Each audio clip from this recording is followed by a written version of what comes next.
जय यीशु। नमस्कार। आज आगमन काल का दूसरा रविवार है। आगमन काल में हम प्रभु यीशु के आगमन के बारे में मनन चिंतन करते हैं।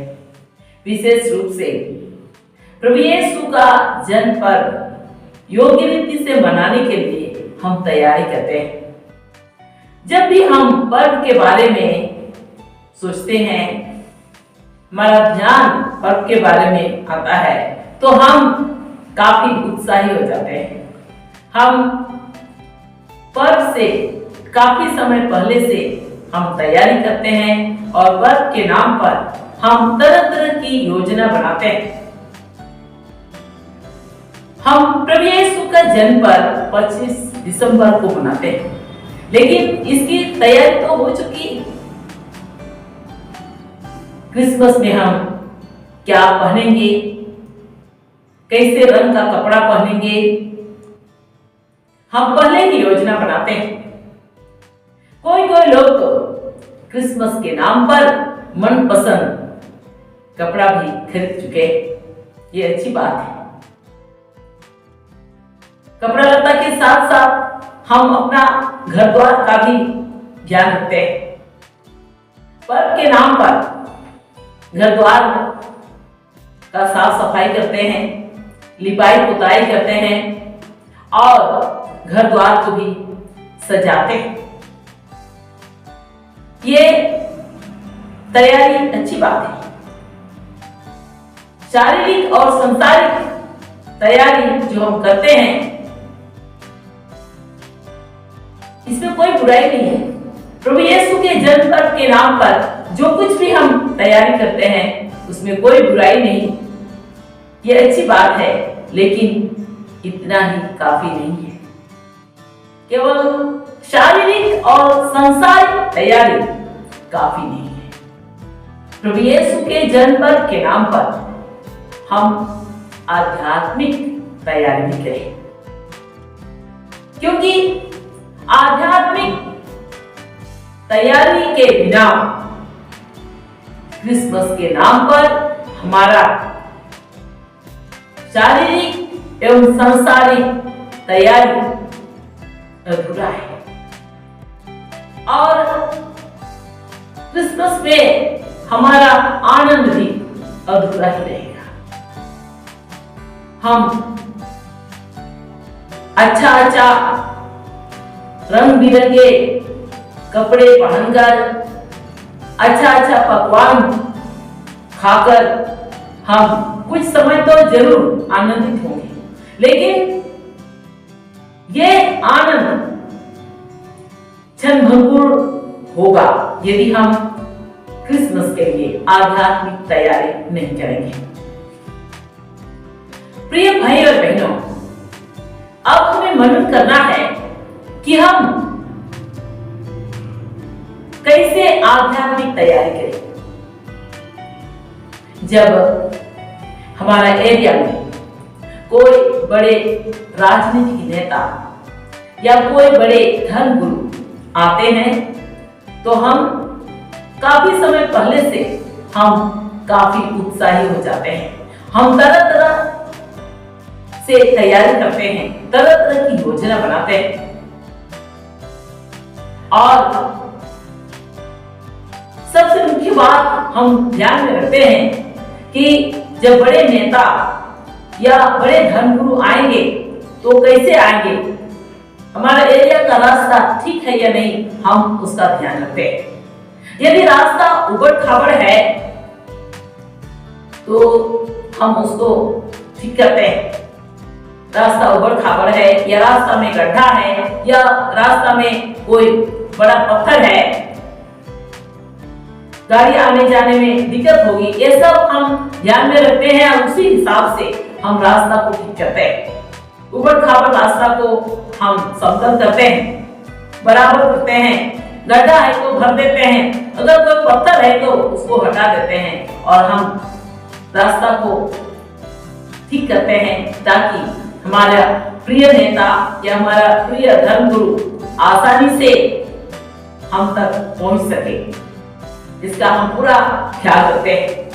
ये अच्छी बात है और करना भी चाहिए, लेकिन कोई बड़े राजनीतिक नेता से, कोई बड़े धर्मगुरु से बढ़कर हमारे प्रभु यीशु है, क्योंकि प्रभु यीशु हमारे ईश्वर है, हमारे एकमात्र मुक्तिदाता है। इसलिए अपने प्रिय नेता के लिए या अपने प्रिय धर्मगुरु के लिए जो हम तैयारी करते हैं, उससे भी बढ़कर हम प्रभु यीशु के आगमन की तैयारी करें।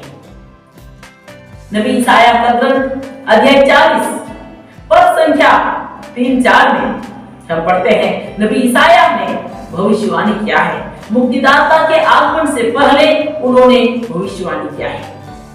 निर्जन प्रदेश में प्रभु का मार्ग तैयार करो, हमारे ईश्वर के लिए मैदान में रास्ता सीधा कर दो।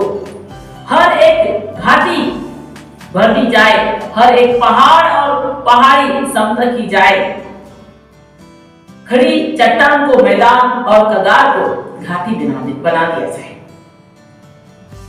मरकुस का सुसमाचार अध्याय 1 पद संख्या 4-5 में हम पढ़ते हैं कि नबी ईसाया की इसी भविष्यवाणी के आधार पर प्रभु यीशु के जन्म से ठीक पहले अग्रदूत यूहन्ना बपतिस्मा निर्जन प्रदेश में प्रकट हुआ, जो पाप क्षमा के लिए पश्चाताप के बपतिस्मा का उपदेश देता था।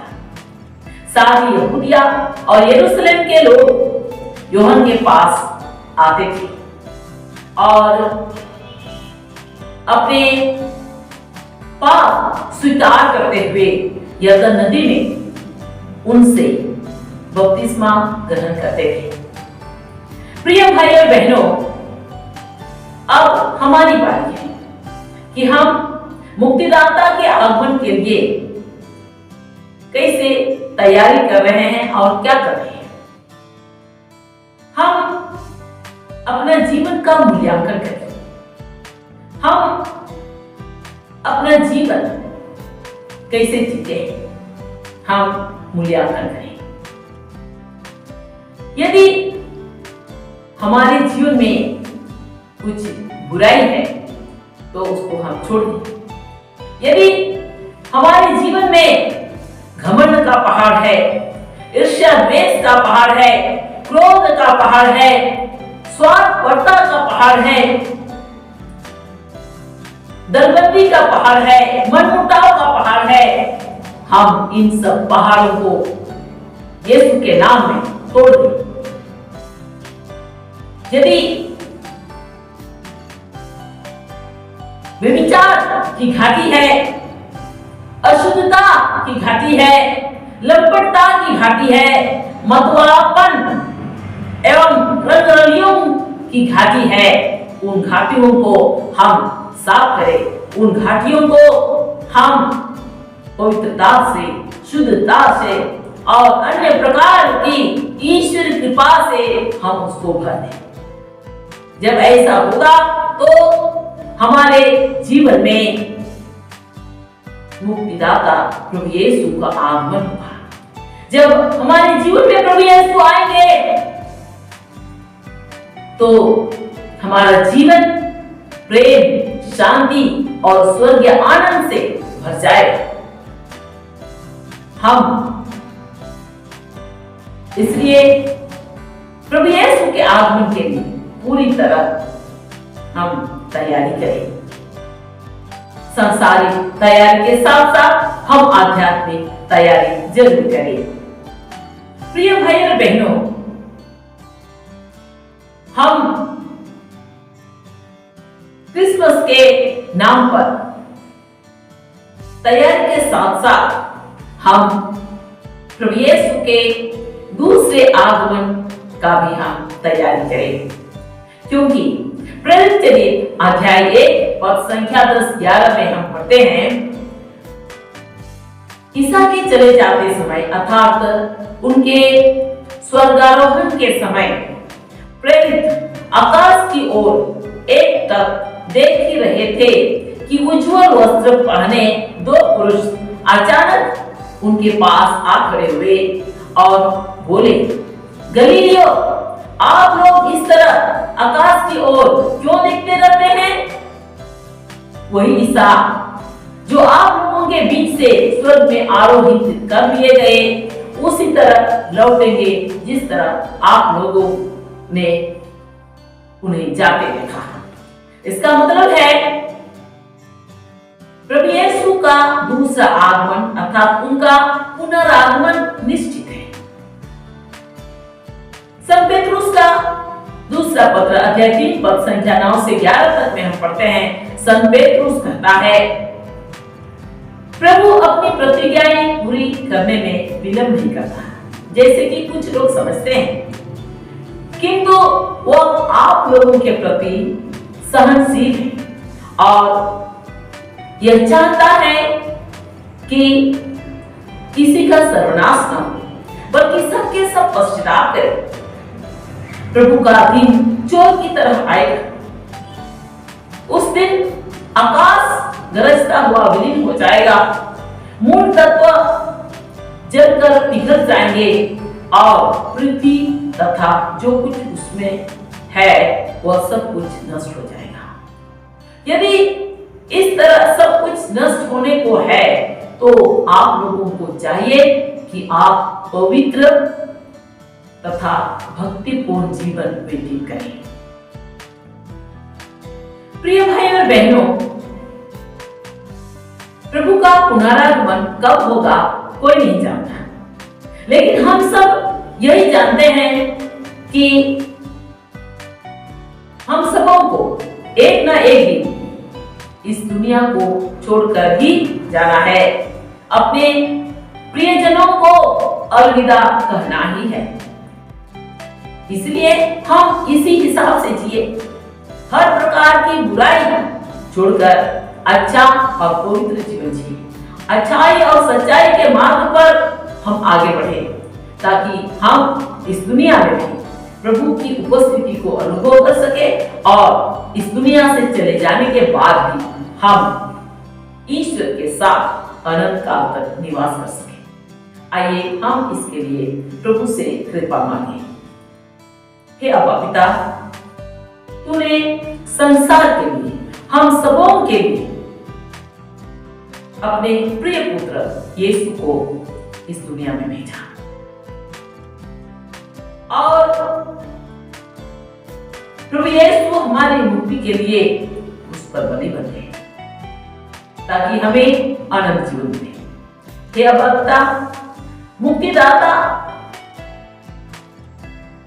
का आगमन के लिए हम तुझे धन्यवाद देते हैं और हम प्रार्थना करते हैं प्रभु, हे अब्बा पिता, हमें कृपा दे ताकि हम